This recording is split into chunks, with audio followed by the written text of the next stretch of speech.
Ini perbedaan kajian akhir zaman ribat dengan di luar ribat. Ini kita sebut ini manhaj kami. Manhaj artinya sistem berpikir yang kami bangun, ya. Tolong diperhatikan. Ribat membicarakan akhir zaman, ambil hadis Nabi Shallallahu Alaihi Wasallam, karena hadis itu empirik tapi isinya wahyu. Lalu kita pelajari itu dengan kolbu dan ruhani, kepada ahli kolbu dan ahli ruhani. Barulah kemudian muncul makna.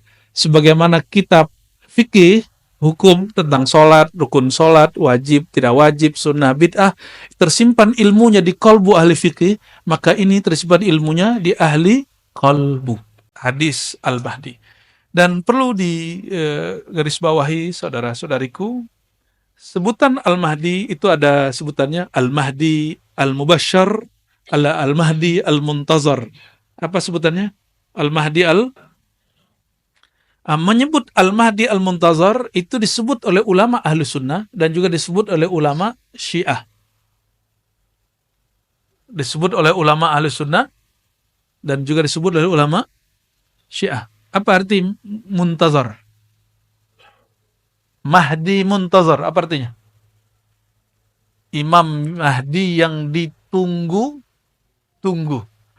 Dan dua-duanya ada dalam literatur Ahlus Sunnah, ada dalam kelompok Syiah. Maksud saya sederhana, jadi ada yang nggak faham, lalu mengatakan menyebut Al-Muntazar berarti ente Syiah. Jadi ada yang berhenti kajian akhir zaman, itu cuma karena si Ustadz menyebut kata Al-Mahdi Al-Muntazar. Ini coba cek. Kata Al-Muntazar itu muncul dalam Imam Ahlus Sunnah di Mesir, tapi berasal dari Maroko, yaitu Sidi Abdullah Al-Ghumari, waktu beliau masih di Mesir. Sidi Abdullah Al-Ghumari adalah hafiz terakhir hadis Nabi SAW. Orang terakhir yang paling banyak hafalan hadisnya di dunia. Dan beliau punya kitab tentang Al-Mahdi Al-Muntazar. Dan beliau Imam Ahlus Sunnah. Gitu.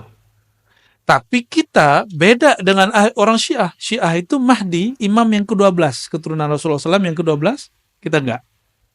Yang kita maksud Mahdi Muntazar, itu yang akan kita bahas pada sore ini ya. Sebelumnya kita baca lagi suratul Fatihah.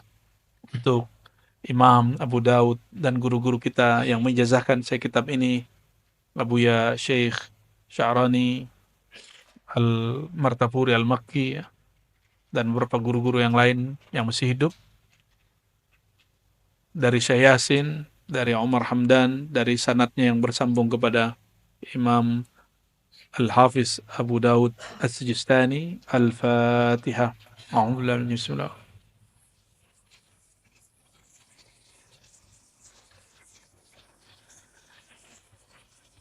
ولروه سيدنا المهدي خليفة الله وسيدنا الخضر عليه السلام. الفاتحة.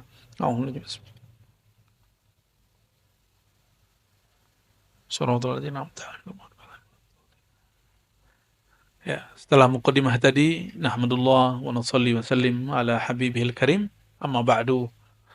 Qala bisanadina al-muttasil al-imam Abi Daud. Ini sudah dibagi? Enggak dibagi ya? Enggak. Oh, nanti dibagi PDF-nya. Ini ada sanad yang tadi saya fatihain.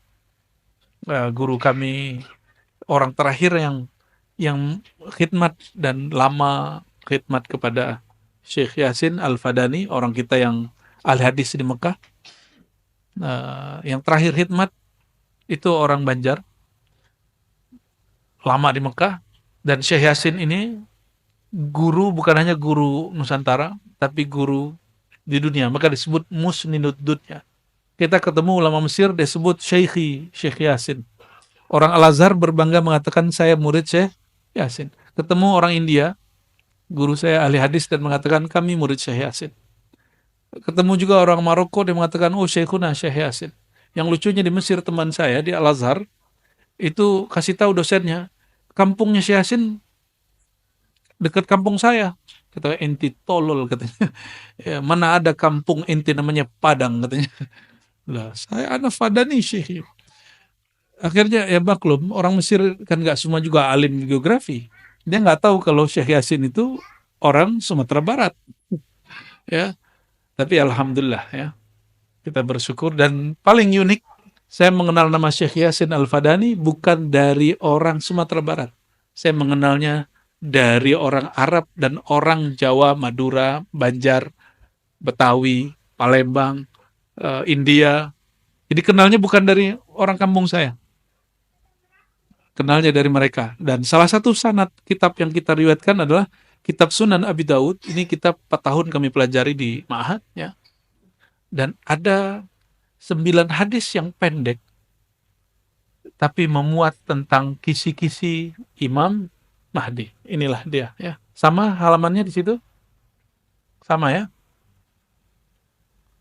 Bismillahirrahmanirrahim. Sanadina al-muttasil al-Imam Abi Daud qala haddatsana qala kitabul Mahdi, kitab Al-Mahdi. Apa arti Al-Mahdi? Apa makna Al-Mahdi?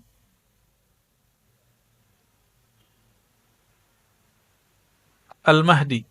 Al-Mahdi dari kata huda, hidayah. Apa arti hidayah? Petunjuk. Petunjuk turun di hati apa di kepala? Apa di gelar? Apakah dokter lebih tinggi hidayahnya daripada orang yang bukan dokter? Wa may yu'min billahi yahdi qalbah. Siapa yang percaya kepada Allah, Allah bimbing hatinya. Berarti Al-Mahdi itu orang yang paling percaya kepada Allah.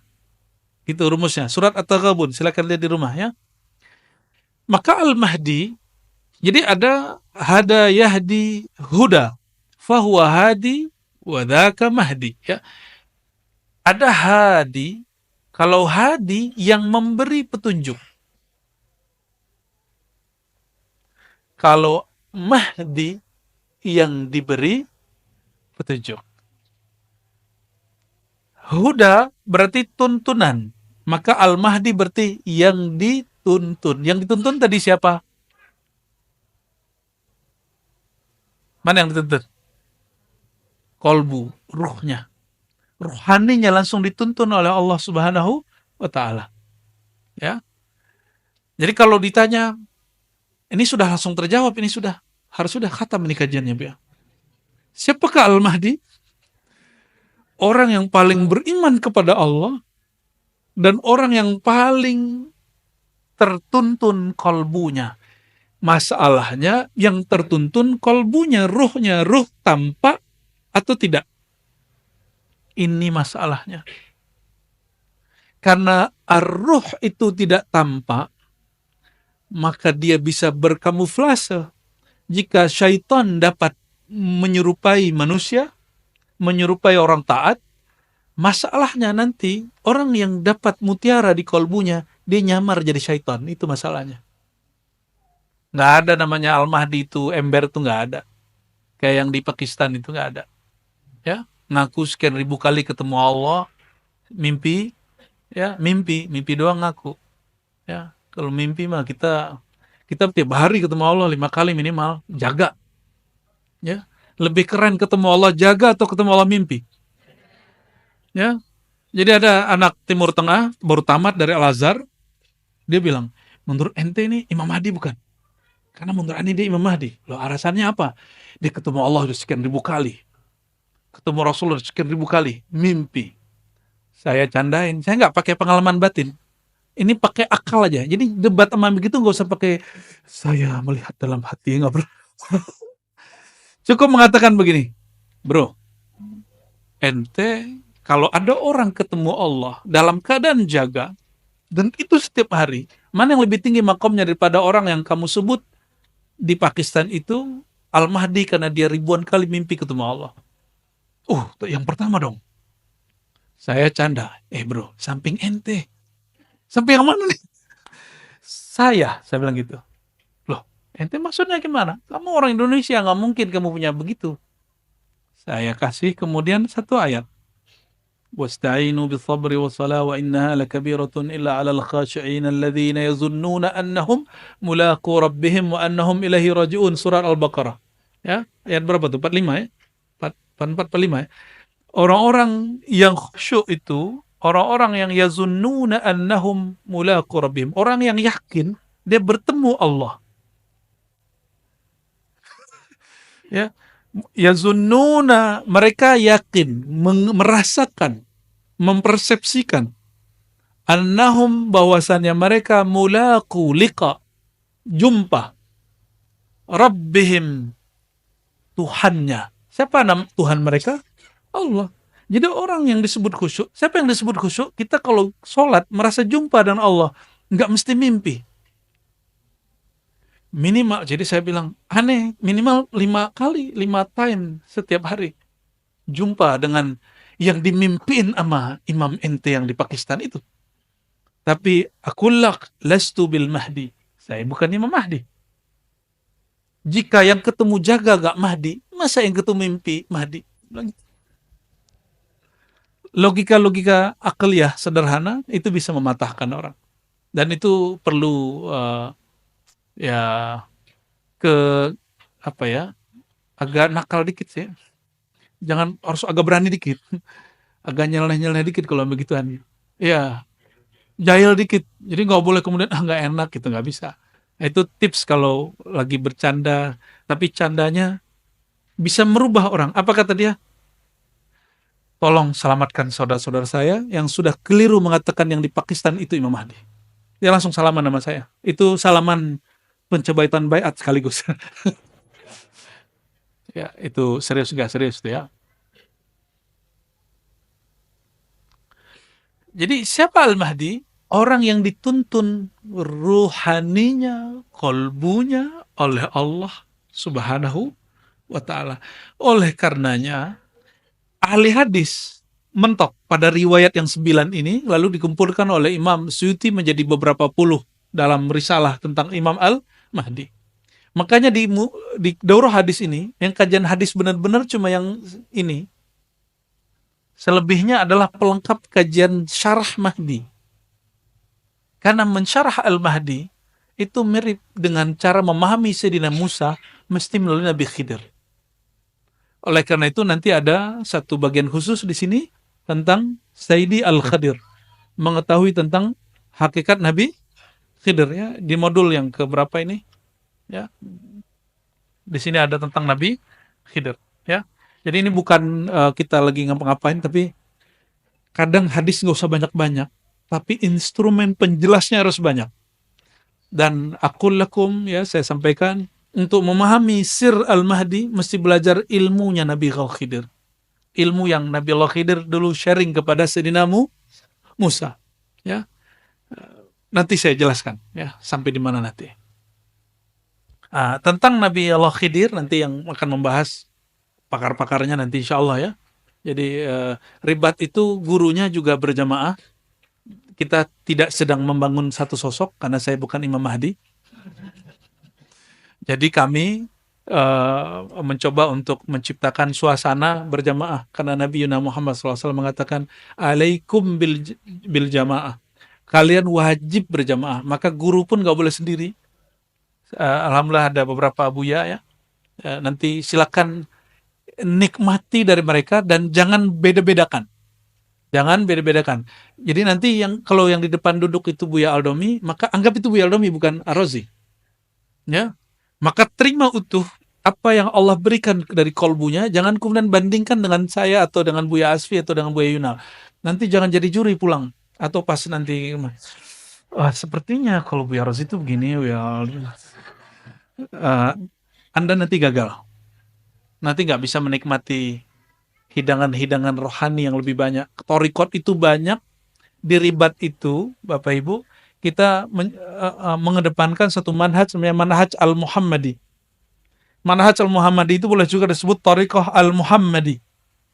Torikoh al-Muhammadi itu bukan torikot saingan Naqsyabandi, saingan Syazili, enggak. Al-Muhammadi itu sistem untuk memahami semua torikoh. Ya, maka di ribat kami tidak fanatisme torikoh. Ya, torikoh apa aja bisa diketemuin di ribat. Maka kita sebut manhaj kita, torikoh kita al-Muhammadi, meskipun kami suluknya Naqsyabandi. Wirid pagi sorenya Syazili. Jadi nanti sore di ujung pengajian ada zikir pagi sore, mohon dipimpin Buya Asfi ya.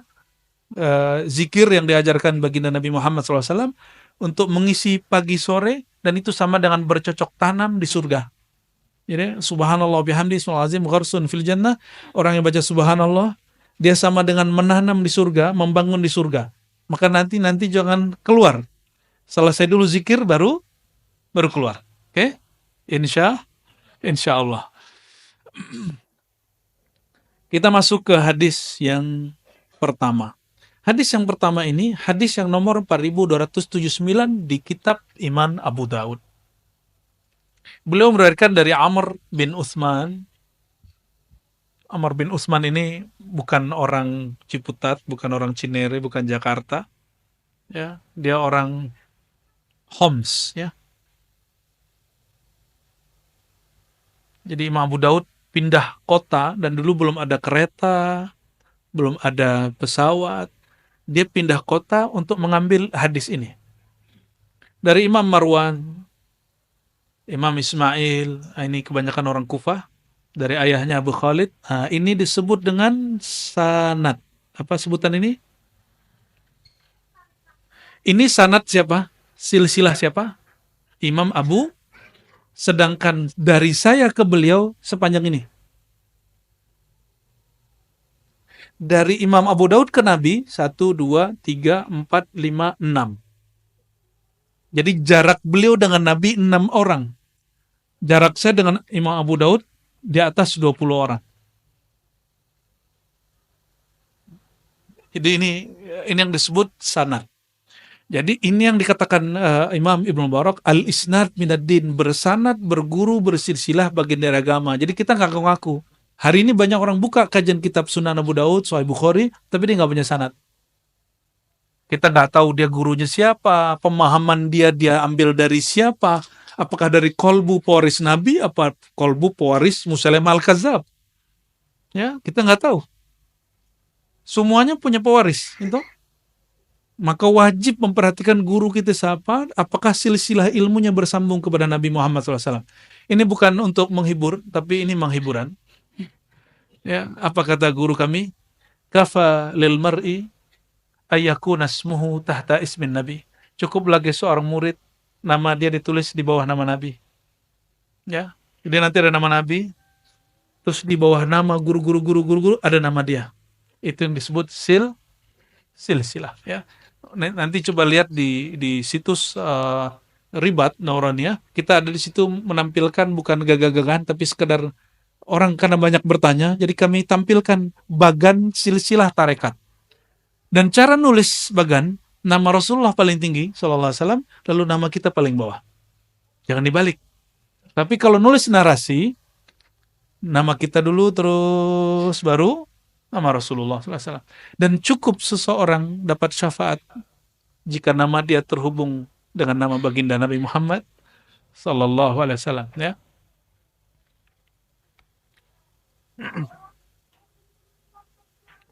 Oke. Qala sami'tu Rasulullah sallallahu alaihi wasallam. Berkata Jabir. Jadi yang mendengar Nabi bersabda Imam Abu Daud atau Jabir bin Samurah? Jadi kalau ada orang hari ini mengatakan langsung saja kepada Rasulullah, dia sedang berbohong. Karena mustahil selevel Imam Abu Daud yang wafat abad ketiga, antara beliau dan Nabi 6 orang. Dan dia gak langsung dengar. Dari fulan, dari Nabi. Masa orang yang hidup di sekarang, zaman 1446 ini, sudah 46 ya? Masih 45? Ini sudah sore. Oke. Lalu orang mengatakan, langsung saja kepada Rasulullah. Yang paling kacau itu mereka mengatakan langsung saja kepada Allah. Wow. Yang langsung kepada Allah itu Rasulullah, bro. Namanya wahyu. Ternyata maksud dia, langsung saja kepada Al-Quran. Loh, Al-Quran wahyu. Ternyata bukan itu juga maksud dia. Langsung saja kepada buku terjemahan. Terjemahan Al-Quran bukan Al-Quran. Penyimpangan, baik terorisme, ekstremisme, kebanyakan muncul dari orang belajar dari terjemahan. Ya, kebanyakan.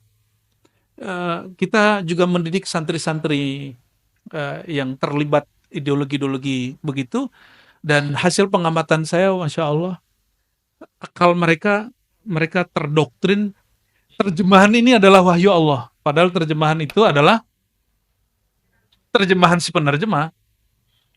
Oke, Quran yang kita pegang itu bukan Quran wahyu, tapi itu Quran mushaf.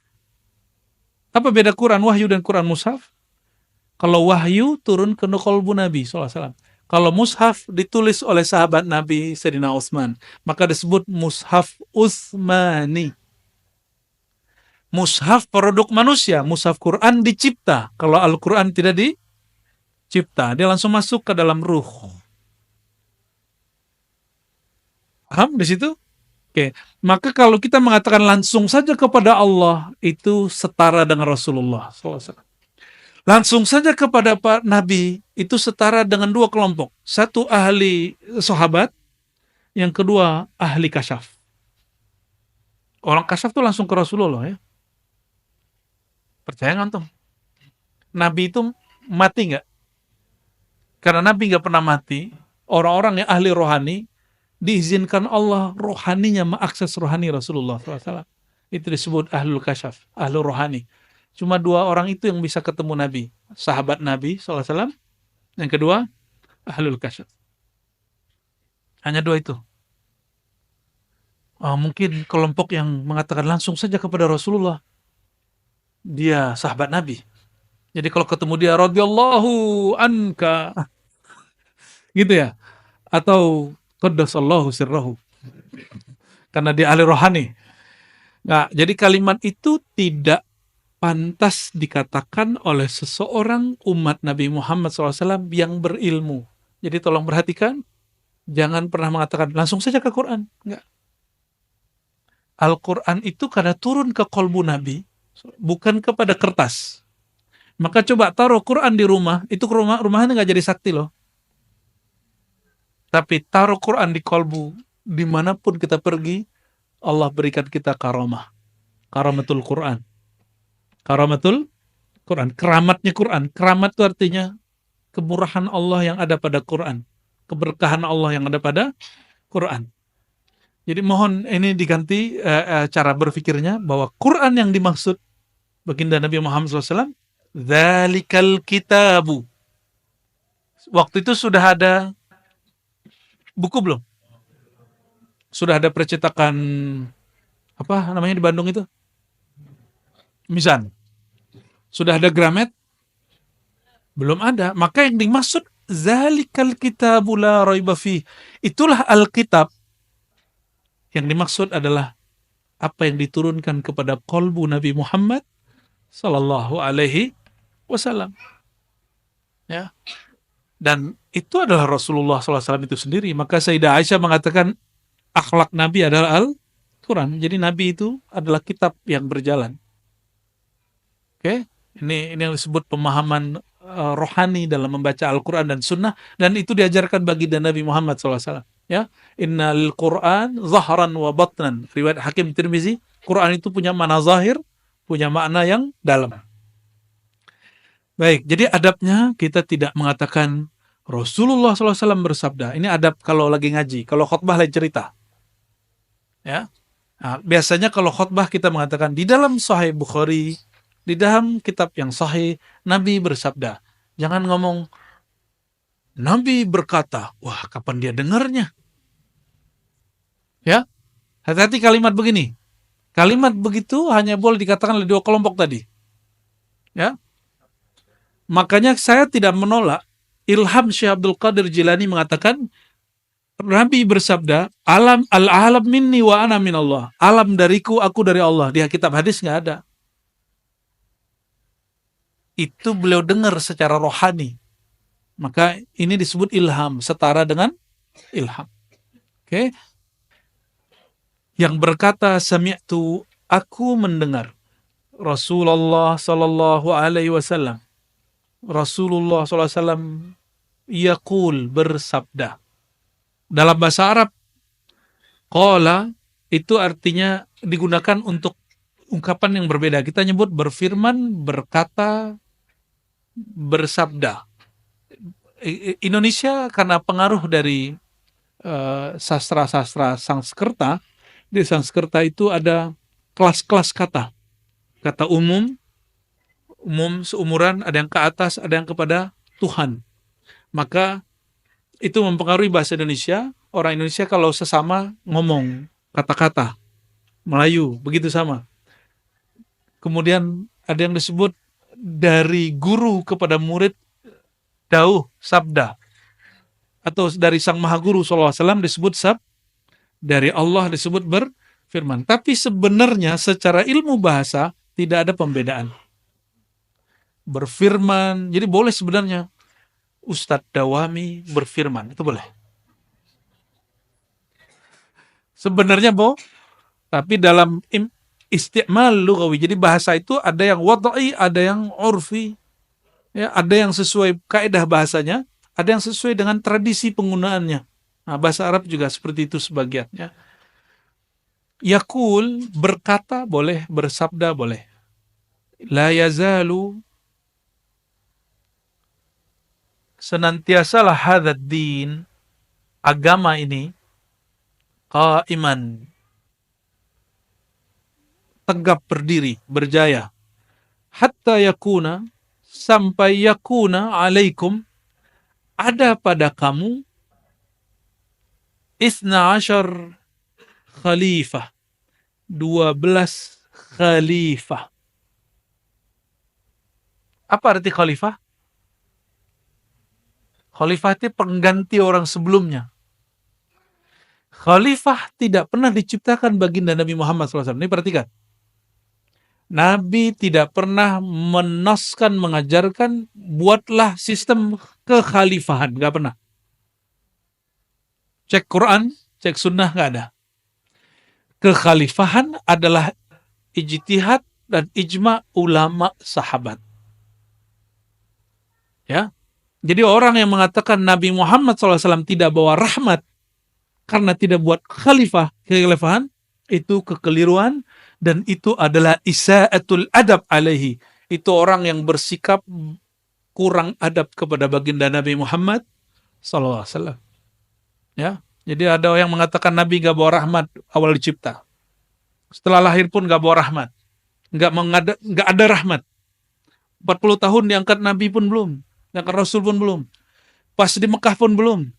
Sampai kemudian buat kekhalifahan. Nauzubillah min dzalik. Yadullu ala jahlihi bihaqqin Nabi sallallahu alaihi wasallam. Nabi itu belum lahir sudah rahmat. Karena sudah ada nur Nabi Muhammad sallallahu alaihi wasallam yang membuat Sayyidina Adam naik pangkat. Nabi Adam itu naik pangkat salah satunya karena melihat nama Nabi Muhammad SAW. Nurnya sudah ada di aras.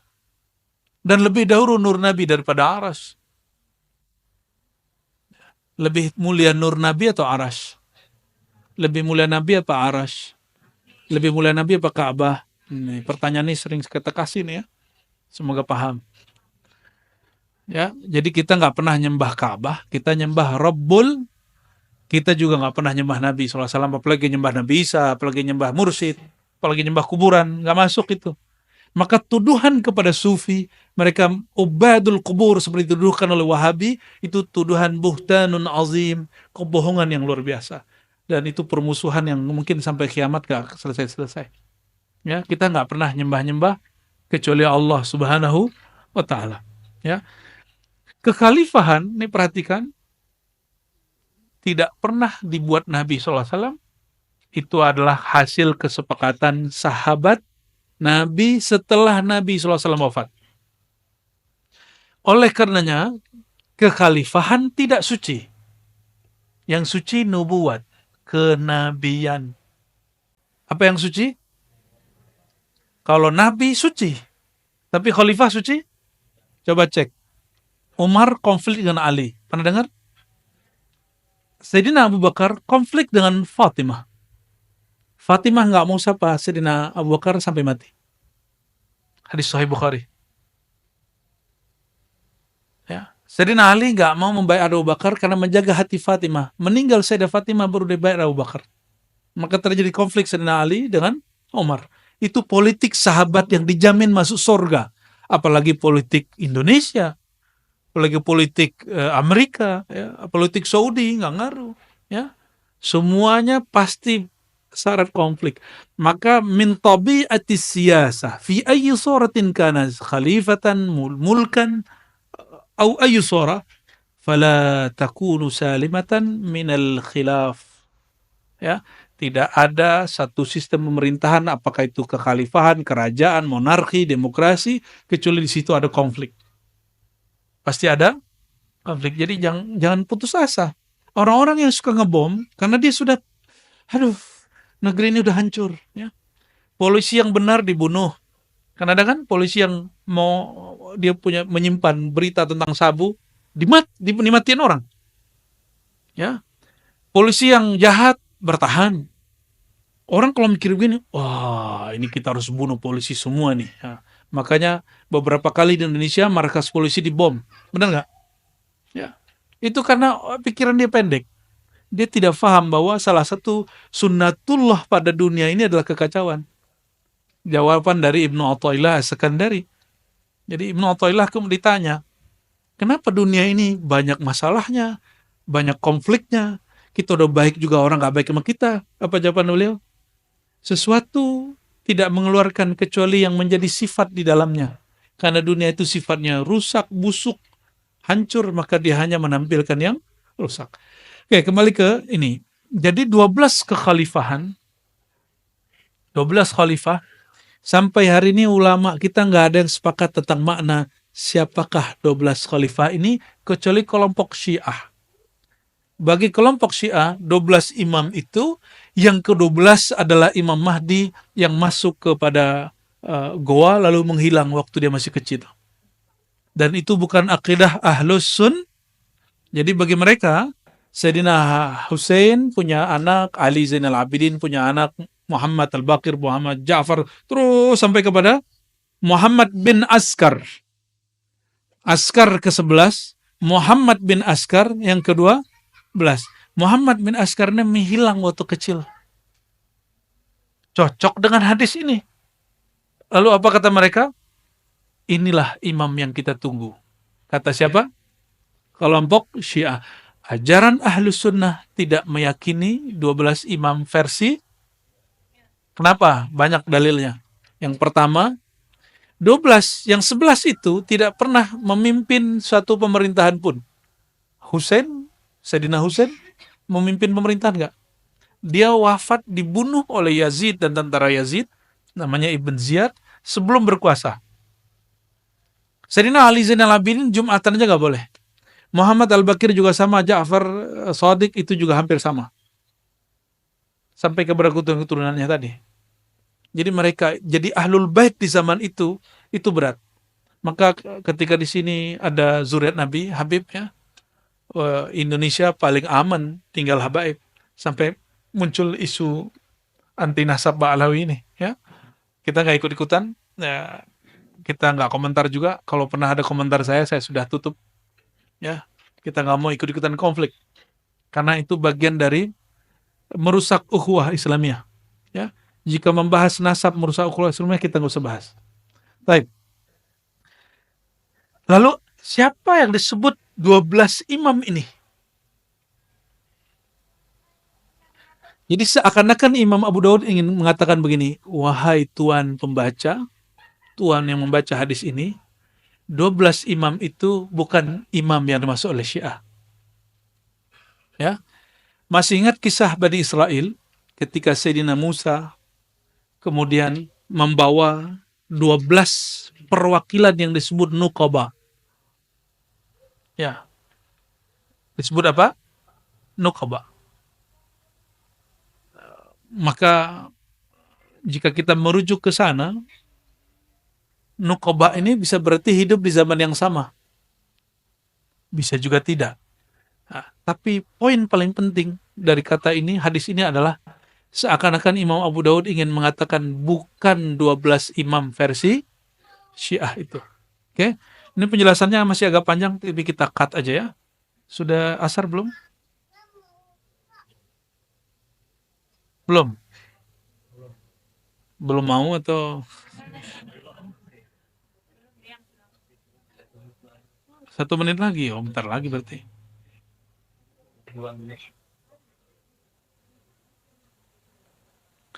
Hadis berikutnya sama. Kayak saya nggak bacakan ya. Kita masuk ke hadis yang setelahnya. Wabila qala haddatsana Musaddad. Kelihatan?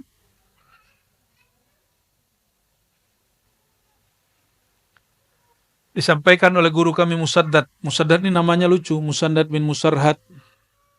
Ya. Musaddad bin Musarhad begitu namanya, sampai ada candaan ahli hadis. Nama Musaddad kalau dibaca bin Musarhad, bin, dan itu semuanya bikin pusing orang Arab. Kata orang Arab, itu kalau ada yang kesurupan langsung sembuh. Jadi ahli hadis itu suka nyandain sesama ahli hadis. Dia ini nih, ya. An Umar bin Ubaid haddatsahum ini berarti gurunya ada dua atau lebih dari dua, ya. Sana qala hadatsana Muhammad al-Ala qala hadatsana Abu Bakar yakni bin Ayyash wa sana Musaddad. Kembali ke Musaddad.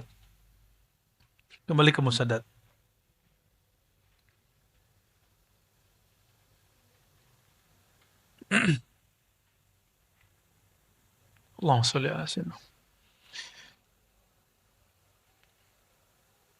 Kata Musaddad dari Yahya, dari Sufyan, kata Ahmad dari Ubaidullah bin Musa, dari Zaidah, begitu juga kata Ahmad Ibrahim dari Ubaidullah bin Musa an Fitr, ya.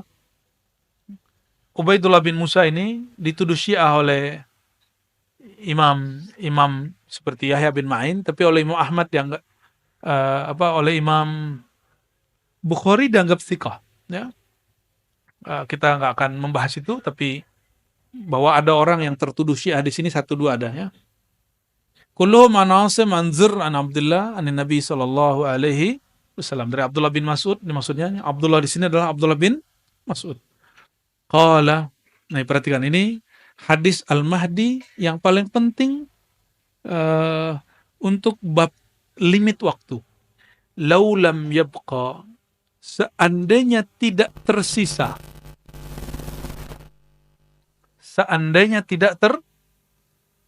dapat fisiknya teks ada? Dapat? Nggak dapat? Oh, ngopi sendiri? Oke, emang wajar sih karena daurahnya gratis. Ya, alhamdulillah. Ya, karena saya dapat ilmu ini gratis, jadi saya ingin mengajarkannya gratis. Ya. Semoga Allah memberkahi kami yang hadir, yang mengajarnya, kami yang nobel. Laulam yabqa, seandainya tidak tersisa minat dunia, dari waktu yang ada di dunia, kecuali yaum, satu hari saja, la tawwalallahu dzalika, sungguh Allah akan memanjangkan hari itu, dzalikal yaum, hatta yub'atsa atau yab'atsallahu, sampai Allah membangkitkan seseorang, mengutus seseorang, minni, dari aku, dari aku, semua alam dariku, al-alam minni, semua alam dariku, semua kita dari nur Nabi Muhammad SAW. Berarti lafaz pertama siapa aja mungkin jadi Imam Mahdi, tapi untungnya ada lafaz keduanya, au min ahli baiti, dari ahlu baitku, dari keturunan ahlu bait. Ahlu artinya keluarga, bait rumah tangga Rasulullah SAW. Dan Rasulullah SAW hanya mewarisi, menurunkan keturunan dari jalur Sayyidatuna Fatimah. Maka kalau diterjemahkan, dari keturunanku melalui Fatimah. Nggak ada urusan mau patriarki, mau apa lagi yang dari ibu. Ya, saya sini lupa, padahal saya orang Padang, orang Minang. Hah? Matrilineal, Allahumma sholli ala sayyidina Muhammad. Ya, yuwati'u. Nah, di sini maka ada dua ahlu bait. Ada ahlu bait nuraniyah, ada ahlu bait nasabiyah. Ahlu bait nuraniyah, semua orang beriman, maka dia ahlu bait Nabi Muhammad SAW, yang oleh Imam Subki, beliau mengatakan apa? Kalau kita baca Allahumma sholli ala sayyidina Muhammad wa ala ali Muhammad, maka semua orang beriman dapat. Karena keluarga Muhammad, kata Imam Subki, kullu mu'min, kullu muslim. Setiap mukmin. Coba perhatikan, istri Nabi dipanggil Ummul Mu'minin, ibu orang beriman. Bapaknya siapa? Abul Mu'minin Sayyidina Muhammad SAW. Itu makna ayat, makana Rasulullah SAW aba ahadin min rijalikum. Rasulullah SAW bukan bapak seseorang saja, tapi bapak rohani semua. Bapak semua rohani. Ya, maka kita ada salawat, kita sebut salawat Abu Ruh. Abu Ruh, ya. Allahumma shalli ala sayyidina Muhammad Abir Ruh. Ya, salatu wassalamu alaika ya Aba Ruh. Ya. Yuwati'u, berkesesuaian, ismuhu ismi. Isim dia, nama dia dengan isimku, namaku sama. Wa ismu abihi ismu abi. Tapi di riwayat imam yang lain, ini kalimat ini tidak ada. Ya, ini riwayat yang lebih sahihnya yang ini. Nama dia sama dengan namaku. Pertanyaan, apakah yang Nabi maksud nama itu nama KTP? Nama ID card? Di masa Rasulullah SAW udah ada ID card belum? Ada kartu tanda penduduk? Ada masuk ke daftar, Dukcapil yang di pemerintah? Enggak. Nama yang dimaksud di sini bukan nama itu. Yang perlu diperhatikan, ya. Karena kita sering memahami 14 abad lalu dengan zaman sekarang, itu kebodohan. Ya, makna hadis nanti nggak lengkap. Nama apa yang dimaksud? Nah, yang paling bagus menjelaskan tentang makna nama itu Al-Imam Bajuri dalam Hasyiah Aqidahnya. Apa makna nama? Nah, jadi si nama ini ada makna.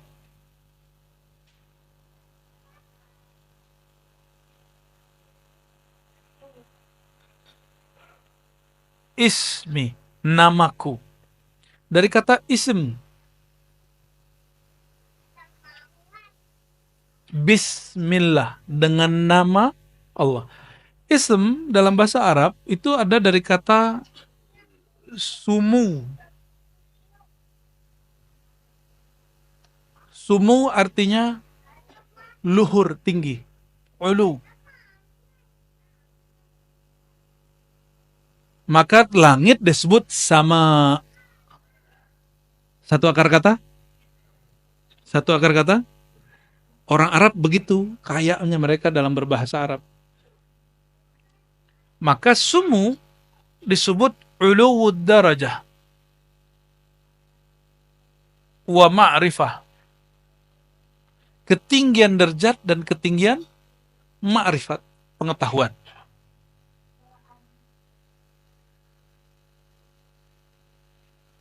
Berarti Imam Mahdi doktor dong. Ya, karena derajatnya tinggi dan ilmunya tinggi. Oh, bukan. Rumus awal apa tadi? Kemahdian itu mengenalnya bukan lewat gelar intelektual, tapi melalui spiritual, rohani. Ya. Makna kedua daripada ism, kalau ini tinggi,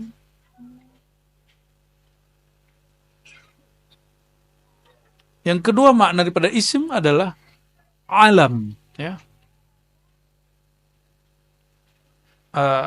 Bahasa Arabnya wasm. Jadi ulama itu mereka bingung, ism kata bismi itu dari sumu atau dari wasam.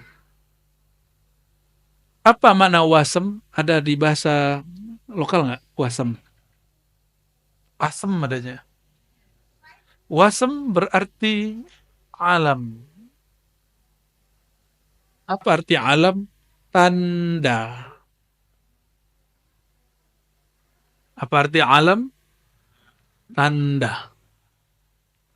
Jadi kalau kita terjemahin, ismuhu ismi. Nama ia adalah namaku. ketinggian derajat dan ma'rifatnya dan tanda-tanda yang ada padaku juga ada pada dia. Yang ada pada dia ada padaku. Masalahnya ini setelah dia memproklamirkan dirinya atau belum? Itu masalahnya. Nah, disinilah mentok ahli hadis. Ahli hadis tidak mampu membedakan ini hanya sebatas ini sahih tidak sahih. Bukan tugas ahli hadis mengerti maknanya. Tugas mengerti maknanya ahlul ihsan, ahli rohani. Ya. Ini derajat apa yang tinggi di situ? Derajat rohani. Tanda apa di situ? Ini tanda ahli hadis masih kurang connect. Nanti di beberapa hadis sebelum selesai, di situ disebutkan Al-Mahdi, ya, itu aqnal unuf, hidungnya mancung, ya, abhal jubha, jidatnya lebar. Sempat-sempatnya Imam Abu Daud meriwayatkan hadis itu. Tanda ahli hadis mereka terbawa dengan nuansa ism, bahwa tanda-tanda yang dimaksud tanda-tanda fisik. Oke, kita ambil hadis itu. Hidung yang mancung itu pertanda apa? Orang hidung mancung itu keturunan Sunda, Jawa, apa keturunan Arab. Nah, boleh juga lah kita ambil ya. Tapi apakah semua yang hidung mancung, ya, dia Imam Mahdi? Ini banyak yang mancung nih bukan Imam Mahdi. Banyak zuriat Nabi hidungnya pesek. Saya ketemu malah mancungan hidung teman-teman kita yang bukan habaib. Berarti bukan itu tandanya, bukan tanda hidung. Jadi hidung ini kalaupun iya itu pertanda dia zuriat. Jidat lebar pertanda dia cerdas. Tapi bukan berarti mesti seperti itu, ya. Oke, ini dua hal paling penting dari makna ism. Awalnya agak sulit untuk memetakannya, tapi 2021 alhamdulillah Allah izinkan pemaknaan ini kemudian rampung, ya. Jadi makna ism nama bukan nama kartu ID card, tapi ini nama ketinggian derajat, kemakrifatan, nama tanda. Buya Dr. Aldomi boleh ngajar di pasca sarjana karena beliau punya nama gelar, yaitu doktor. Apakah semua saudara-saudara ini boleh ngajar di pasca sarjana, S2, S3? Enggak. Mesti ada, sudah punya doktor, mesti punya syarat satu lagi, namanya nomor induk dosen. NIDN. Berarti dia punya nama induk, nama dia punya nomor.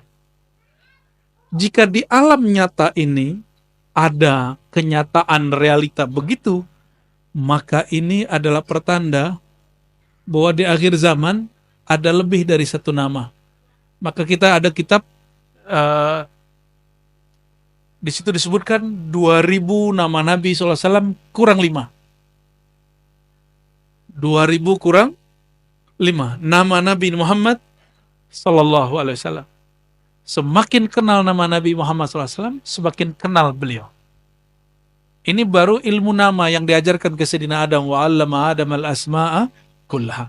Kami ajarkan nama-nama, ilmu nama kepada Sayyidina Adam. Jadi tolong diluruskan, ini bukan nama ID card. Ini nama dalam pengertian ketinggian ilmu, derajat, dan tanda-tanda. Udah mau selesai. Udah. Buat itu aja. Oke, barangkali ini karena kita sudah mau asar, mohon ahli sholawatnya, sholawat dulu nih. Faiz, sholawat dulu Faiz. Ini baru berapa hadis? Sudah berapa hadis? Tapi baru satu bab. Baru satu bab, dan kita pun membacanya bukan membaca seperti ahli hadis kebanyakan, ya, tapi membacanya agak sedikit lebih santai. Sebelum sholawatan, coba perhatikan kalimatnya. Yamla'ul arda,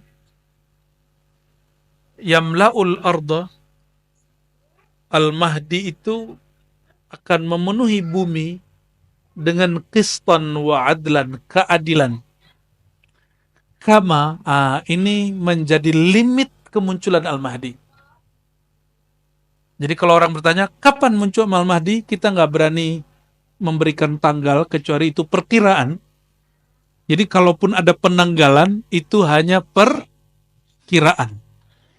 Kama muliat, sebagaimana dipenuhi bumi zulman wa jawra, kezaliman. Jadi kalau mau dijawab, kapan Imam Mahdi muncul?